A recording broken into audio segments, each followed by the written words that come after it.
Mel Kiper's mock draft. By the way, both of these two have the exact same 1, 2, 3, 4. Interesting. So I'm not just going to give you the Cowboy picks. I'm going to give you things that I found interesting in these. They both have the exact same 1, 2, 3, 4, which is Cam Ward, the Miami quarterback, Abdul Carter, Penn State pass rusher.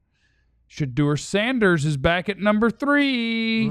After we were trying to get rid of him, everybody was like, oh, NFL hates him. Nobody likes him. Bang! Here's Shedeur Sanders at number 3 in both of theirs.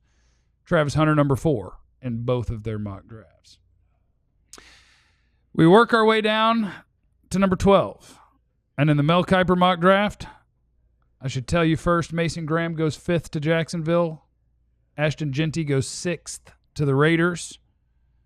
Tyler Warren goes 7th to Penn State, man. Tyler Warren, a tight end. To where? To Jets at 7? Okay. Jets at 7? I think it's Jets at 7, yeah. So crazy. Jalen Walker goes 8, the Georgia linebacker pass rusher. Welcome Jackson Dart to the top 10. Sheesh. Ole Miss quarterback. Sheesh. Mel Kiper now. Got him number 9. 2. A team. Hold on, I'll tell you. I don't have the order memorized in my brain. I thought you were reading the draft. Number 9. Oh, I had the way I New typed it Orleans. out with my notes. New Orleans. Jackson Dart, number 9. 10, the Chicago Bears, Michael Williams out of Georgia. Wow.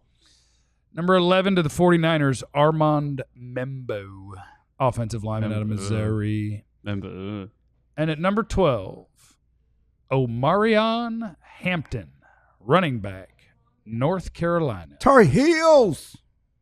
I would hate that pick I don't think it's crazy, though. so much. I don't think it's crazy. I would hate that pick so much. I'm open to Jeanty at 12 because I think Jeanty is incredible. And Jesse, I mean this with all due respect. I think Omarion Hampton's really good. Don't take the second running back when not a single wide receiver has been taken, when one offensive lineman has been taken. Don't you, Cowboys? Don't you do it. Let me see who's next. Will Campbell's next. Offensive line, I would take him over him. Colston Loveland, tight end, Michigan, and whatever. Ooh, wow.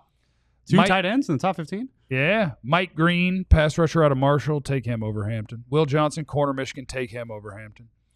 Shamar Stewart, Texas A&M, he's a tough one because it's real weird to be the perfect defensive end, except you never did anything good in college. Arrested development guy. Wild. Tetaroa McMillan, 20 to the Broncos. Wow. Matthew Golden, 22 to the Chargers. Emeka Ibuka, 23 to the Packers. Jahdae Barron, 24 to the Vikings. Josh Simmons, Ohio State offensive tackle, to the Texans at 25. There's guys going at 27 that I would take over Omarion Hampton. Malachi Starks. We can't do this, Jesse. I'm with you. As much as I love my Tar Heels. No, as much as I love North Carolina. Let's go, Duke. And you know what? I'm not with you then. Yeah. In fact, I think you're stupid. How about that? How about that? Yeah, how about that? Kelvin Banks at 31. Take him over Omarion. But there are so many more players that can enhance your football team at number 12 than taking Omarion Hampton. Well, I would love to have a Tar Heel in Texas. If we're talking about improving this football team, like take an offensive lineman, take a receiver, and I doubt that we get to 20 before we see a receiver going. Yeah, I do. I don't think that's realistic in the league that we play in today, where a lot of teams are now trying to pair their offenses up with that second receiver.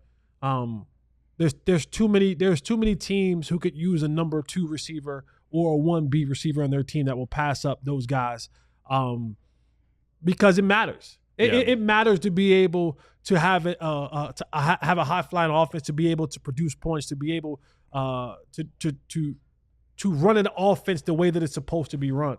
So to see receivers go that late in the draft, I don't think that's a realistic thing. Now, I'm no draft expert, but I love to have Omarion Hampton. But at 12, with the needs that you have, and the depth of the quarterback, the depth of the running back in this draft, I'm okay with I'm not okay with them at 12 in the Mel Kiper draft we need to go with somewhere else. Here's why I don't think it's that crazy though. And again, this is not what I would do. Better not be crazy.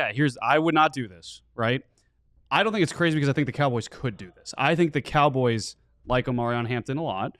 I think that this is a guy that they have probably put out into the ether that, like, yeah, we like him a lot. We love Ashton Jeanty and we love Omarion Hampton. These are two guys that could be starting running backs for us day one.